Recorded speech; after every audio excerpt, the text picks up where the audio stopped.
प्रिय दर्शकों, राधे राधे, जय श्री कृष्ण।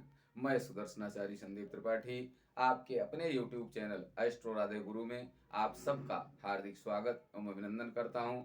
दर्शकों, यदि आप अपनी कुंडली दिखाना चाहते हैं, अपनी कुंडली का विश्लेषण कराना चाहते हैं, या फिर आयु, शिक्षा, रोजगार, विवाह, दाम्पत्य सुख, गृह कलह, ऊपरी बाधा आदि किसी भी समस्या से ग्रसित हैं तो हमारे व्हाट्सएप नंबर पर कॉल करके आप हमसे संपर्क कर सकते हैं। हमारा व्हाट्सएप नंबर है 9140819264।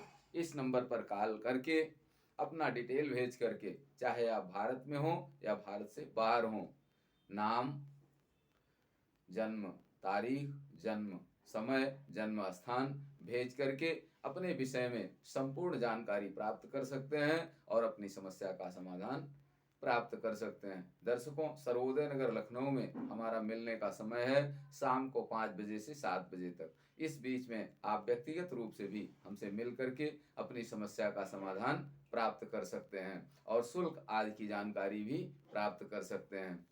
दर्शकों, आज हम शंख योग की चर्चा करेंगे। जैसा कि मैंने कहा कि भिन्न भिन्न प्रकार की कुंडली में, चाहे वो मेल की हो चाहे फीमेल की हो, अनेक प्रकार के योग होते हैं। कुछ शुभ योग होते हैं, कुछ अशुभ योग होते हैं। तो शुभ योग के अंतर्गत एक शंख नामक योग है जो परम शुभ होता है, अति शुभ होता है। जिस भी जातक की कुंडली में, चाहे वह स्त्री हो या पुरुष हो, जिस भी जातक की कुंडली में शंख योग होगा वह अति भाग्यशाली होगा, दीर्घायु होगा, यशस्वी होगा, धनवान होगा, पुण्यवान होगा। दर्शकों, आइए देखते हैं कि शंख योग कुंडली में कब बनता है, कौन ग्रह कहां बैठे हो तो शंख योग बनता है। मान लिया किसी जातक की कुंडली सिंह लग्न की है, सिंह लग्न की कुंडली है, सिंह, कन्या, तुला, वृश्चिक, धनु, मकर, कुंभ, मीन, मेष, वृष, मिथुन, कर्क। किसी जातक की सिंह लग्न की कुंडली है। अब लग्नेश बली हो करके, लग्नेश बली हो और पंचमेश और खष्ठेश परस्पर केंद्र में हो। शंख योग की पहली शर्त है कि लग्नेश बली हो। अब यहां देखिए, सिंह लग्न की कुंडली है, लग्नेश कौन हुआ? सूर्य हुआ। सूर्य बली हो अर्थात सूर्य या तो सिंह राशि में केंद्र में स्थित हो या फिर भाग्य अपनी उच्च राशि में हो, भाग्य स्थान पर। मान लिया सूर्य भाग्य स्थान पर अपनी उच्च राशि में बैठा हुआ है। लग्नेश बली हो तो लग्नेश बली है, यहाँ लग्नेश हो करके अपनी उच्च राशि में भाग्य स्थान पर सूर्य बैठा हुआ है। पंचमेश और खष्ठेश परस्पर केंद्र में हो। मान लिया पंचमेश जो है वो कहां बैठा हुआ है? पंचमेश बैठा हुआ है चतुर्थ भाव में, मंगल की राशि में, मित्र की राशि में पंचमेश बैठा हुआ। और खष्ठेश शनि कहां बैठा है? दसम भाव में बैठा हुआ है, शनि दसम भाव में बैठा हुआ है। यदि लग्नेश बली हो और पंचमेश और खष्ठेश परस्पर केंद्र में हो तो शंख नामक राजयोग होता है। पहली शर्त है। पहली शर्त क्या है? यदि लग्नेश बली हो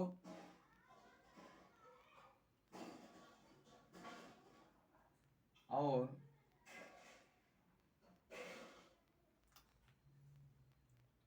पंचमेश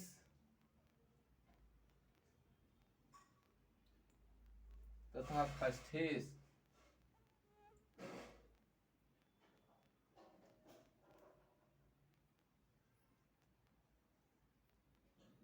पंचमेश तथा खष्ठेश परस्पर केंद्र में हो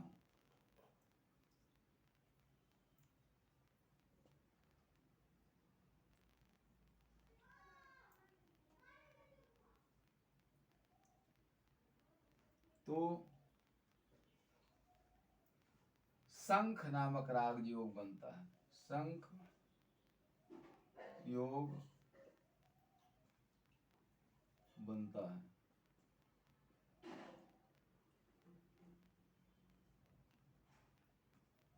पहली शर्त क्या है? यदि लग्नेश बली हो। अब यहां देखिए सिंह लग्न की कुंडली है, सिंह लग्न का स्वामी कौन होता है? सूर्य। सूर्य मेष राशि में भाग्य स्थान पर बैठा हुआ है, इसका मतलब लग्नेश बली है। और पंचमेश तथा खष्ठेश परस्पर केंद्र में हो। पंचमेश कौन है? पंचम भाव में धनु राशि है, धनु का स्वामी बृहस्पति, बृहस्पति चतुर्थ भाव में बैठा हुआ है, मंगल की राशि में, मित्र की राशि में। और खष्ठेश कौन है? शनि, खष्ठेश शनि मकर राशि खष्टम भाव में, मकर का स्वामी शनि, शनि मित्र की राशि में, शुक्र की राशि में दसम भाव में बैठा हुआ है केंद्र में। तो शर्त यह है कि लग्नेश बली हो, सूर्य लग्नेश मेष राशि में नवम भाव में बैठा हुआ है, पंचमेश बृहस्पति चतुर्थ भाव में बैठा है, और खष्ठेश शनि दसम भाव में बैठा है। बृहस्पति और शनि पंचमेश और खष्ठेश परस्पर केंद्र में है। इस प्रकार की कुंडली में इस प्रकार का योग जिस कुंडली में होगा, जहां लग्नेश बली हो, किसी भी लग्न की कुंडली हो सकती है वो, जहां लग्नेश बली हो और पंचमेश और खष्ठेश परस्पर केंद्र में हो, तो शंख नामक राजयोग होता है। ये पहली कंडीशन है। शंख नामक राजयोग में जन्म लेने वाला जातक, चाहे वह स्त्री हो चाहे पुरुष हो, अपने साथी से सुखी होता है, पुत्र से युक्त होता है। यदि पुरुष की कुंडली है तो स्त्री पुत्र से युक्त होगा, यदि फीमेल की कुंडली है, स्त्री की कुंडली है, तो पति पुत्र से युक्त होगी। दयालु होगा, पुण्यवान होगा, बुद्धिमान होगा, सुकर्मा होगा और चिरजीवी होगा, अर्थात दीर्घजीवी होगा। दूसरी कंडीशन है शंख योग की दूसरी कंडीशन है, पहला तो लग्न से है, दूसरा भाग्य से है। भाग्येश बली हो, मान लिया कि किसी जातक की मेष लग्न की कुंडली है, मेष वृष मिथुन कर्क सिंह कन्या तुला वृश्चिक धनु मकर कुंभ मीन, मान लिया किसी जातक की मेष लग्न की कुंडली है। अब भाग्येश बली हो, शर्त क्या है कि भाग्येश बली। भाग्येश कौन है मेष लग्न कुंडली में? भाग्य स्थान पर 9 गिनती, 9 का मतलब धनु राशि, धनु का स्वामी बृहस्पति, तो बृहस्पति बली हो, अर्थात बृहस्पति या तो अपनी राशि में स्थित हो केंद्र त्रिकोण में, या फिर अपनी उच्च राशि में स्थित हो। तो बृहस्पति मान लिया कि अपने उच्च राशि में यहाँ स्थित है, भाग्येश अपने उच्च राशि में केंद्र में चतुर्थ भाव में स्थित है। लग्नेश, पहली शर्त थी कि लग्नेश बली हो, अब दूसरी शर्त है कि भाग्येश बली हो। तो भाग्येश यहाँ बृहस्पति है, बृहस्पति अपने उच्च राशि में केंद्र में स्थित है, और लग्नेश और दशमेश चर राशि में स्थित हो। दूसरी शर्त क्या है कि भाग्येश बली हो और लग्नेश और दशमेश चर राशि में स्थित हो। तो भाग्येश बृहस्पति अपनी उच्च राशि में चतुर्थ भाव में बैठा हुआ है, लग्नेश चर राशि में हो। चर राशियां कौन सी होती हैं? 1 4 7 10 चर राशि होती हैं, ये हम पहले वीडियो में डाल चुके हैं। चर राशियां मेष कर्क तुला और मकर, मेष कर्क तुला और मकर राशियां चर राशियां होती। इसके बाद की राशि स्थिर राशि होती है, वृष वृष सिंह वृश्चिक और कुंभ, ये स्थिर राशियां होती हैं। और तीसरी कौन होती है? उसके बाद जो राशि होती है कौन होगी? वृष के बाद मिथुन, और मिथुन सिंह के बाद कौन सी आएगी? कन्या और धनु, कन्या और धनु और मीन, ये राशियां दुस्वभाव राशियां होती हैं। चर राशि मेष कर्क तुला और तुला और मकर, मेष कर्क तुला और मकर, ये चर राशियां होती हैं। तो लग्नेश चर राशि में बैठा हो और दशमेश भी चर राशि में हो, तो मान लिया लग्नेश मंगल यहाँ बैठा हुआ चर राशि में, अपनी राशि में बैठा हुआ, और दशमेश कौन है यहाँ? दसम भाव में मकर राशि, मकर का स्वामी शनि, मान लिया शनि भी यही बैठा हुआ है। मान लिया कि शनि भी बैठा है, दोनों चर राशि में बैठे हैं, लग्नेश और दशमेश दोनों चर राशि में बैठे हुए हैं। भाग्येश बली है, भाग्येश मेष लग्न की, मान लिया मेष लग्न की किसी जातक की कुंडली है, भाग्येश बृहस्पति कर्क राशि में चतुर्थ भाव में बैठा हुआ है, मजबूत स्थिति में है, और लग्नेश चर राशि में है और दशमेश भी चर राशि, लग्नेश मंगल अपनी राशि में लग्न में बैठा हुआ है, और दशमेश शनि भी अपनी मंगल के साथ में बैठा हुआ है। तो शनि और मंगल चर राशि में है। ऐसी स्थिति में शंख योग होता है। दर्शकों यहां देखिए थोड़ा योग हो सकता है कमजोर हो जाए, क्योंकि शनि मंगल चर राशि में तो है लेकिन शनि अपनी नीच राशि में है, वैसे दशमेश हो करके है, अगर किसी योग से इसका शनि का नीच भंग हो जाता है तो ये निश्चित रूप से बहुत शुभ फल देने वाला होगा। या फिर इस तरह भी हो सकता है, चर राशि में होना जरूरी है दोनों का, शनि और मंगल का। मान लिया कि मंगल मकर में यहां बैठा हुआ है और शनि यहां बैठा हुआ है, शनि यहां बैठा हुआ, इस प्रकार से भी हो सकता, एक साथ भी शनि मंगल हो सकते हैं, लग्नेश और दशमेश एक साथ भी किसी भाव में केंद्र में हो सकते हैं, और अलग अलग भी केंद्र में किसी भाव में हो सकते हैं। दूसरी शर्त क्या है कि भाग्येश बली हो और लग्नेश और दशमेश चर राशि में स्थित हो। तो यहां देखिए मेष लग्न की कुंडली है, भाग्येश बृहस्पति कर्क राशि में अपने उच्च राशि में केंद्र में बैठा हुआ है, बली है भाग्येश। लग्नेश मंगल मकर में बैठा हुआ है अपनी उच्च राशि में, मकर राशि चर राशि है, लग्नेश मंगल चर राशि में बैठा, मजबूत स्थिति में अपनी उच्च राशि में। और दशमेश शनि तुला राशि में बैठा, ये भी अपनी उच्च राशि में बैठा हुआ है चर राशि में। तो लग्नेश भी चर राशि में है, लग्नेश मंगल मकर में चर राशि का दशम भाव में, और दशमेश शनि तुला में चर राशि में है। तो शर्त पूरी हो रही है कि भाग्येश बली है, लग्नेश भी बली है चर राशि में है, और दशमेश भी चर राशि में स्थित है, और तीनों मजबूत स्थिति में है।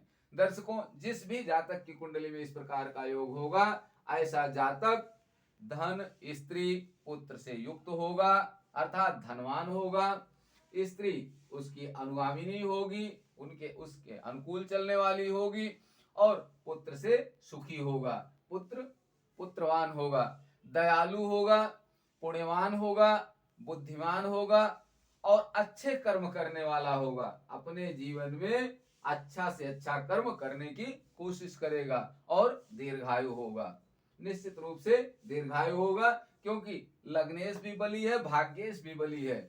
ऐसी स्थिति में जिस भी जातक की कुंडली में इस प्रकार का योग होगा, ऐसा जातक निश्चित रूप से भाग्यशाली होगा, दीर्घायु होगा, बुद्धिमान होगा, तेजस्वी होगा, स्त्री पुत्र से सुखी होगा। यदि पुरुष की कुंडली है तो स्त्री पुत्र से सुखी होगा, यदि स्त्री की कुंडली है तो पति और पुत्र से सुखी होंगी।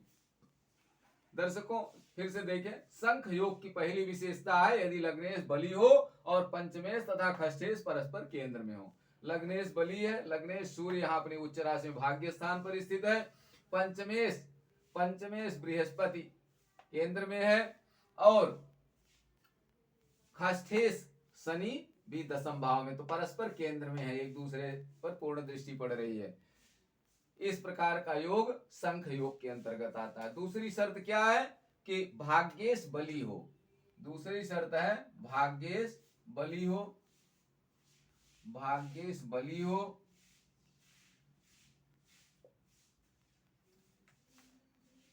भाग्येश बली हो, और लग्नेश और दशमेश चर राशि में स्थित हो,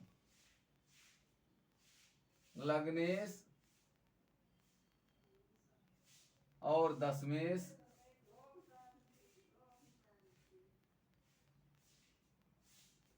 लग्नेश और दशमेश चर राशि में स्थित हो।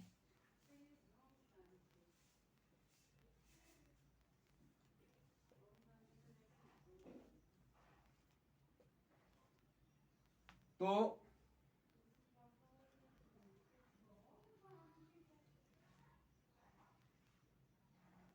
शंख योग बनता है। शंख योग बनता है।